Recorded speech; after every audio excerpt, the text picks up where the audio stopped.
Hello, it's June the 6th.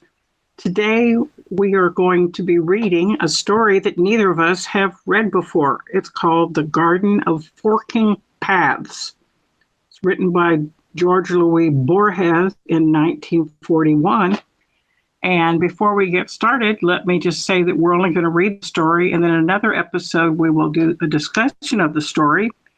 But I wanted to send a shout out to some of our subscribers. This is Pride Month, and we have some proud subscribers. There's Amos and Austin here in Dallas, and I have a very, very good former student, Johnny John, who lives in Houston, Texas. He was a fabulous student of mine at St. Pius X High School, all full of Catholic crazies. Also, there is another subscriber, Austin, who is here in Dallas, and his buddy, Kyle Whitaker. And we have two other subscribers, April and Martin. And Martin Fierro is actually Argentine, as is Borges. And his wife, April, her last name is Ocampo. So I'm going to go ahead and start with the title, The Garden of Forking Paths by George Louis Borges for Victor Ocampo.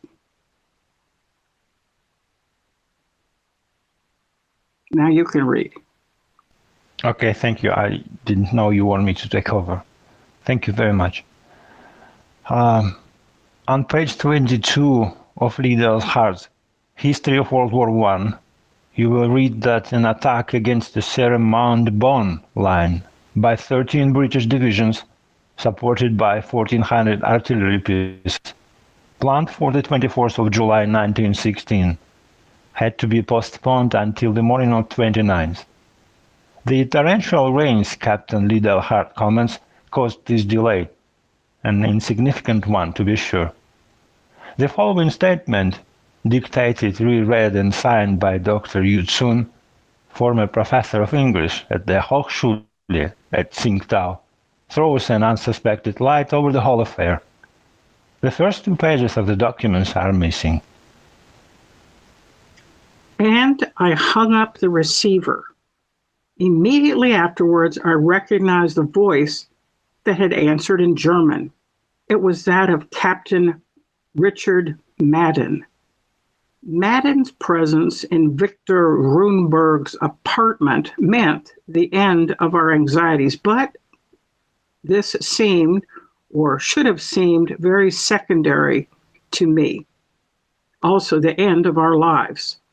It meant that Runeberg had been arrested or murdered. Then there's a footnote, a hypothesis both hateful and odd. The Prussian spy Hans Rabener, alias Victor Runeberg, attacked with drawn automatic the bearer of the warrant for his arrest, Captain Richard Madden. The latter, in self-defense, inflicted the wound which had brought Runeberg's death. Editor's note. Now back to the story. Before the sun had set that day, I would encounter the same fate. Madden was implacable, or rather he was obliged to be so. An Irishman in the service of England, a man accused of laxity and perhaps of treason. How could he fail to seize and be thankful for such a miraculous opportunity? The discovery, capture, maybe even the death of 2 agents of the German Reich. I went up to my room. Absurdly, I locked the door and threw myself on my back on a narrow iron cot. Through the window, I saw the familiar roofs, the cloud-shaded 6 o'clock sun. It seemed incredible to me that the day without premonitions or symbols should be the one of my inexorable death. In spite of my dead father, in spite of having been a child in the symmetrical garden of Hai Feng, was I now going to die? Then I reflected that Everything happens to a man precisely now. Centuries of centuries, and only in the present do things happen. Countless men in the air and on the face of the earth and the sea, and all that really is happening to me. The almost intolerable recollection of Madden's horse-like face banished these wanderings. Can you read a little bit now? In the midst of my hatred and terror, it means nothing to me now to speak of terror now that I have mocked Richard Madden, now that my throat yearns for the noose. It occurred to me that tumultuous and doubles happy warrior didn't suspect that I possessed the secret. The name of the exact location of the new British Artillery Park and the river anchor. A bird streaked across the grey sky, and blindly I translated it into an airplane, and that airplane into many, against the French sky, annihilating the artillery station with vertical bombs. If only my mouth, before a bullet shattered it, could cry out that secret name so it could be heard in Germany. My human voice was very weak. How might I make it carry to the ear of the chief, to the ear of that sick and hateful man who knew nothing of Runeberg, and me save that we were in Staffordshire, and who was waiting in vain for our report in his arid office in Berlin, endlessly examining newspapers? I said out loud, I must see. I sat up noiselessly, in a useless perfection of silence, as if Madden were already lying in wait for me. Something, perhaps the mere vain ostentation of proving my resources were nil, made me look through my pockets. I found what I knew I would find. The American watch, the nickel chain and square coin, the key ring with the incriminating useless keys to Runeberg's apartment, the notebook, a letter which I resolved to destroy immediately, and which I did not destroy. The crown, 2 shillings and a few pence, the red and blue pencil, the handkerchief, the revolver with 1 bullet. Absurdly, I took it in my hand and waited in order to inspire courage within myself. Vaguely, I thought that a pistol report can be heard at a great distance. In 10 minutes, my plan was perfected. The telephone book listed the name of the only person capable of transmitting the message. He lived in a suburb of Fenton, less than half an hour's train ride away. I'm a cowardly man. I say it now that I have carried to its end plan whose perilous nature no one can deny. I know its execution was terrible. I didn't do it for Germany. No, I didn't care anything for that barbarous country, which imposed upon me the abjection of being a spy. Besides, I know of a man from England, a modest man, who for me is no less than Goethe. I talked to him for scarcely an hour, but during that hour he was Goethe.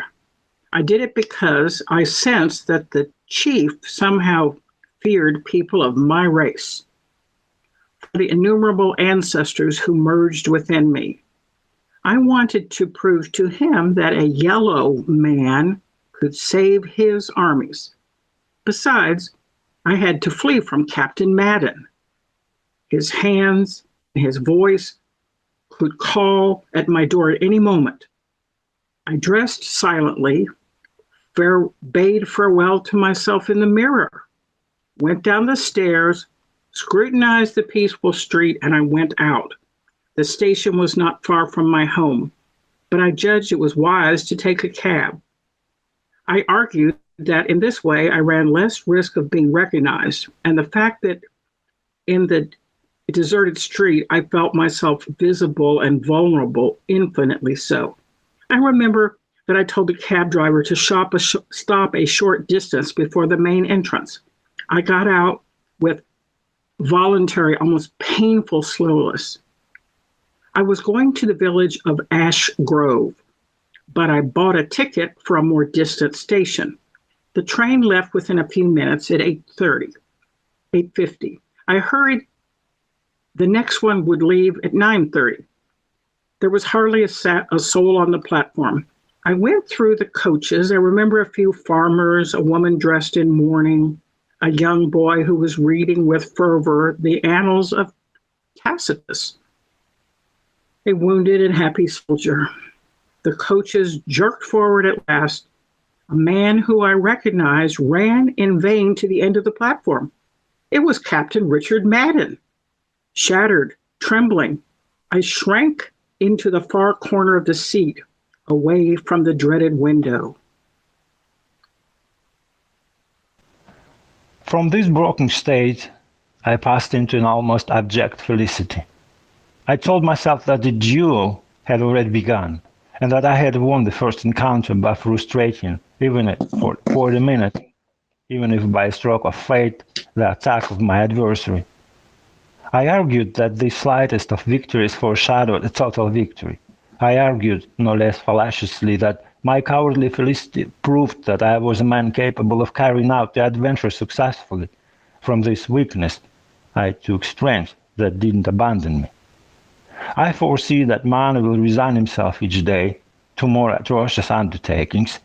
Soon there will be no one but warriors and brigands. I give them this counsel. The author of an atrocious undertaking ought to imagine that he has already accomplished it, ought to impose upon himself a future as irrevocable as the past.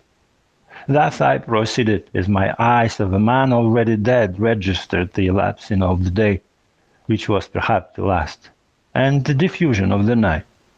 The train ran gently along amid ash trees. It stopped almost in the middle of the fields. No one announced the name of the station. Ashgrove, I asked a few lads on the platform. Ashgrove, they replied. I got off. A lamp enlightened the platform, but the faces of the boys were in shadow. One questioned me, "Are you going to Dr. Stephen Albert's house?" Without waiting for my answer, another one said, "The house is a long way from here, but you won't get lost if you take this road to the left, and at every crossroad, turn again to your left." I tossed them a coin, my last, descended a few steps, started down the solitary road. It went downhill slowly. It was of elemental earth. Overhead, the branches were tangled. The low, full moon seemed to accompany me. For an instant, I thought that Richard Madden in some way had penetrated my desperate plan. Very quickly, I understood that it was impossible. The instructions to always turn to the left reminded me that such was the common procedure for discovering the central point of certain labyrinths. I have some understanding of labyrinths. Not for nothing am I the great grandson of Sui Pen, who was the governor of Yunnan and who renounced worldly power in order to write a novel, that it might be even more populous than Hung Lung Meng, and to construct a labyrinth in which all men would become lost. 13 years he dedicated to these tasks. But the hand of a stranger murdered him, and his novel was incoherent, and no one found his labyrinth. Beneath the English trees, I meditated on this lost maze. I imagined it inviolate, perfect in the secret crest of the mountain. I imagined it erased by rice fields or beneath the water. I imagined it infinite, no longer composed of octagonal kiosks and returning paths, but of rivers and provinces and kingdoms. I thought of a labyrinth of labyrinths, of one sinuous, spreading labyrinth that would encompass the past and the future and in some way involve the stars. Absorbed in these illusory images, I forgot my destiny of one pursued. I felt myself, for an unknown period of time, turn the page, an abstract perceiver of the world. The vague living countryside, the moon, the remains of the day worked on me, as well as the slope of the road, which eliminated any possibility of weariness. The afternoon was intimate, infinite. The road descended and forked among the now confused meadows. A high-pitched, almost syllabic music approached and receded in the shifting of the wind, dimmed by leaves and distance. I thought that a man can be the enemy of other people, of the moments of other men, but not of a country, not of fireflies, words, gardens, streams of water, sunsets. Thus I arrived before a tall, rusty gate. Between the iron bars, I made out Poplar Grove and the pavilion. I understood suddenly two things. The first trivial, the second almost unbelievable. The music came from the pavilion, and the music was Chinese. For precisely that reason I had openly accepted it without paying it any heed. I don't remember whether there was a bell or whether I knocked with my hand. The sparkling of the music continued. From the rear of the house, within a lantern approach, a lantern that the trees sometimes striped, sometimes eclipsed, a paper lantern that had the form of a drum and the color of the moon. Tall man bore it. I didn't see his face, for the light blinded me. He opened the door and said slowly, in my own language, "I see that the pious Xu Piang persist in correcting my solitude. You no doubt wish to see the garden." I recognized the name of one of our consuls, and I replied disconcerted, "The garden of Forking Path." Something stirred in my memory. I uttered with incomprehensible certainty, "The garden of my ancestor, Xu Pian." "Your ancestor, your illustrious ancestor. Come in." The damp path zigzagged like those of my childhood. We came to a library of Eastern and Western books. I recognized bound in yellow silk several volumes of the Lost Encyclopedia, edited by the third emperor of the Luminous dynasty, but never printed. The record and the phonograph revolved next to a bronze phoenix. I also recall a familiar rose vase and another, many centuries older, of that shade of blue which our craftsmen copied from the potters of Persia. Stephen Albert observed me with a smile. He was, as I have said, very tall, sharp-featured, with gray eyes and a gray beard. He told me that he had been a missionary in Tientsin before aspiring to become a sinologist. We sat down, I on a long, narrow divan, he with his back to the window, and a tall circular clock. I calculated that my pursuer, Richard Madden, could not arrive for at least an hour. My irrevocable determination could wait. An astounding fate that Xu Pian, Albert said, governor of this native province, learned in astronomy and astrology and the tireless interpretations of the canonical books, chess player, famous poet, calligrapher. He abandoned all this in order to compose a book and a maze. He renounced the pleasures of both tyranny and justice. Out of his populous couch, out of his banquets and even erudition, all to close himself up for 13 years in the pavilion of the limpid solitude. When he died, his heirs found nothing except chaotic manuscripts. His family, as you may be aware, wished to condemn them to fire, but his executor, a Taoist or Buddhist monk, insisted on the publications.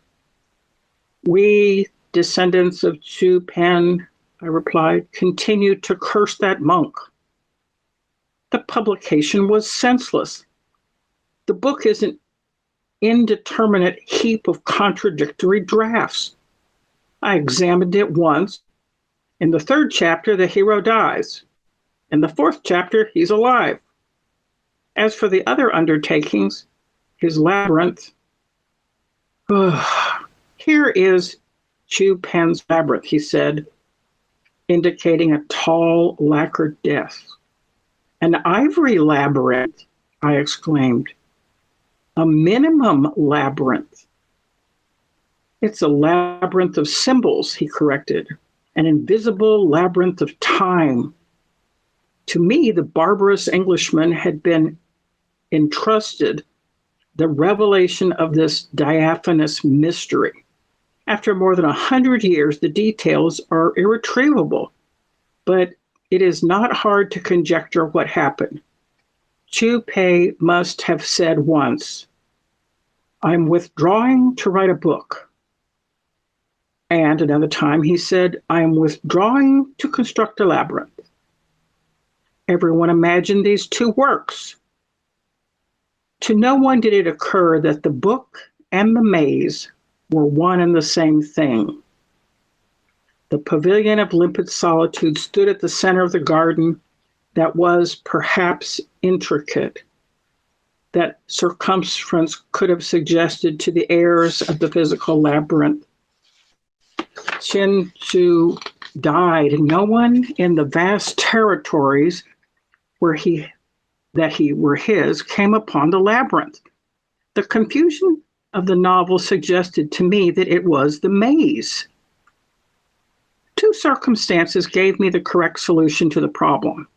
One, the curious legend that Chu Pei had planned to create a labyrinth which would be strictly infinite. The other, a fragment of a letter I discovered. Albert rose. He turned his back on me for a moment. He opened the drawer of the black and gold desk. He faced me, and in his hands he held a sheet of paper that had once been crimson, but was now pink, and tenuous, and cross-sectioned. The fame of Tzu Pian as a calligrapher had been justly won. I read, uncomprehendingly and with fervor, these words written with a minute brush by a man of my blood. I leave to the various futures, not to all, my garden of forking path. Wordlessly I returned the sheet. Albert continued. Before unearthing this letter, I had questioned myself about the ways in which a book can be infinite. I could think of nothing other than a cyclic volume, circular one. A book whose last page was identical with the first, a book which had the possibility of continuing indefinitely. I remember too that night which is in the middle of the 1001 Nights, when Shahrazadi, through magical oversight of the copyist, begins to relate word for word the story of the 1001 Nights, establishing the risk of coming once again to the night when she must repeat it, and thus on to infinity.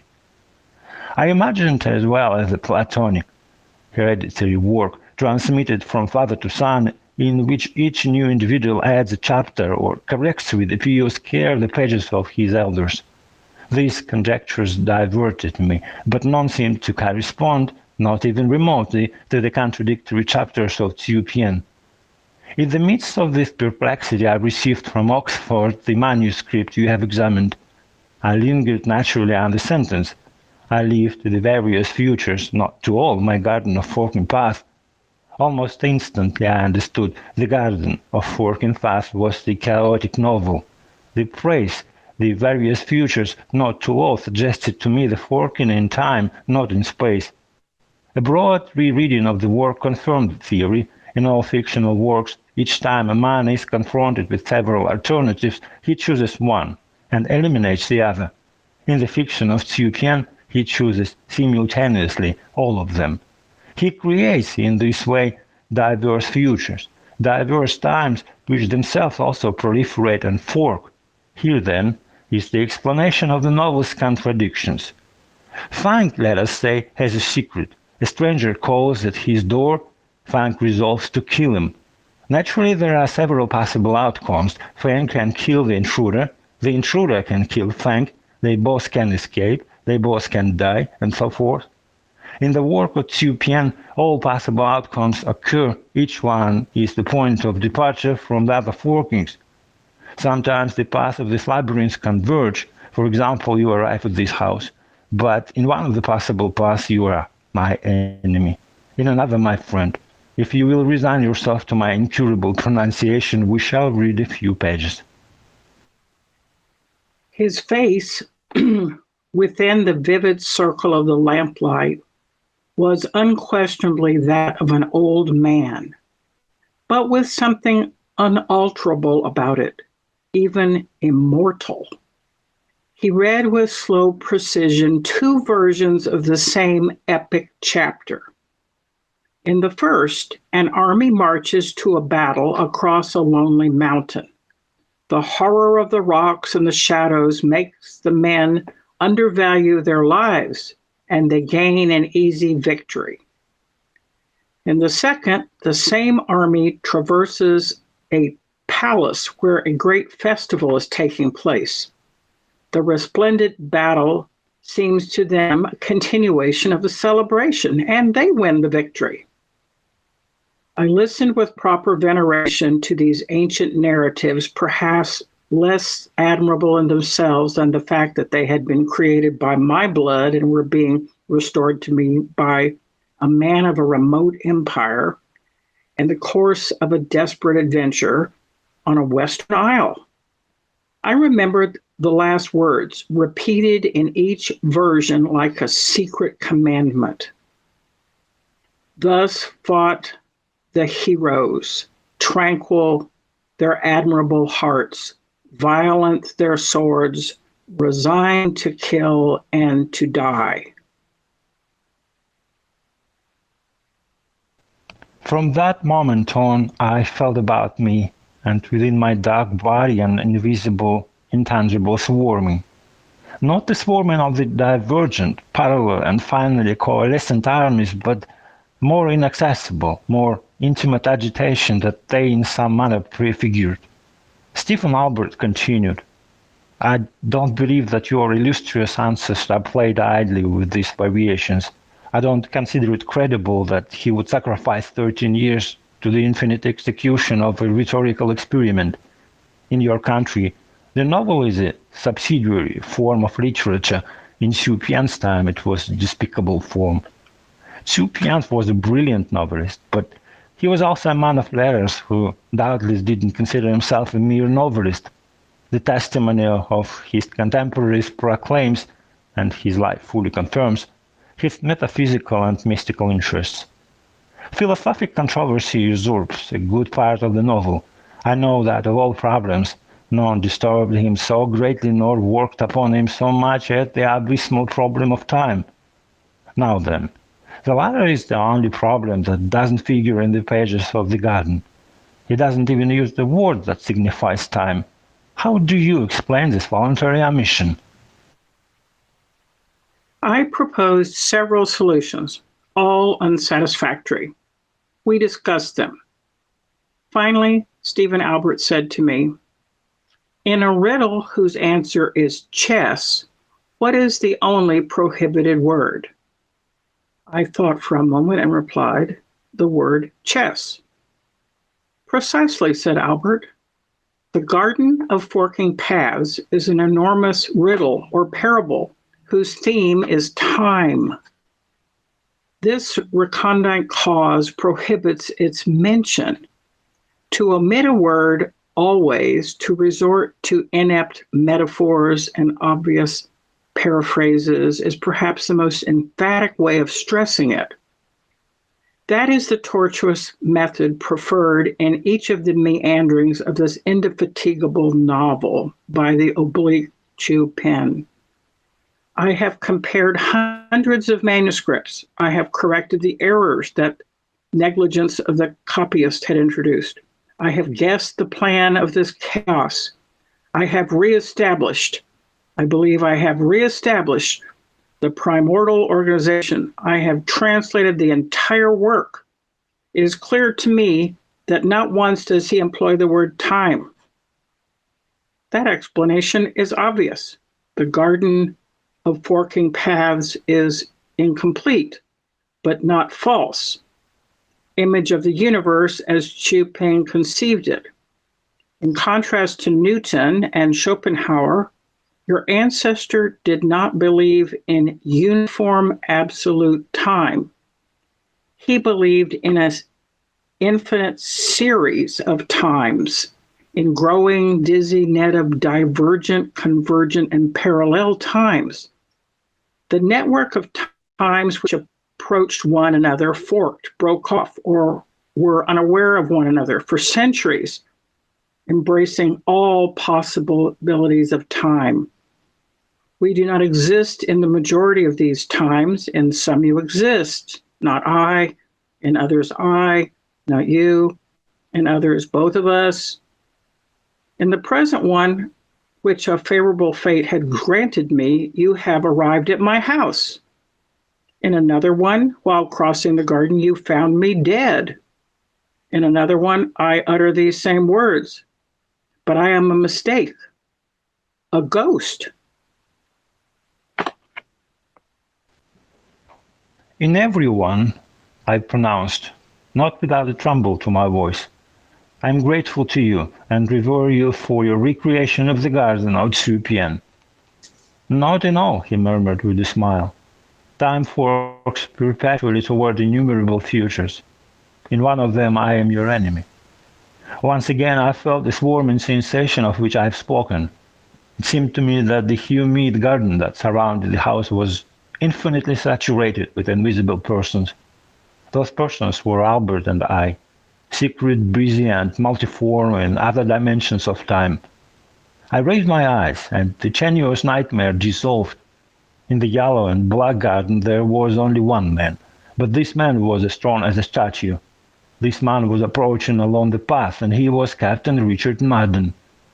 The future already exists, I replied, but I am your friend. Could I see the letter again? Albert rose. Standing tall, he opened the drawer of the tall desk. For the moment his back was to me. I had readied the revolver. I fired with extreme caution. Albert fell uncomplainingly immediately. I swear his death was instantaneous, a lightning stroke.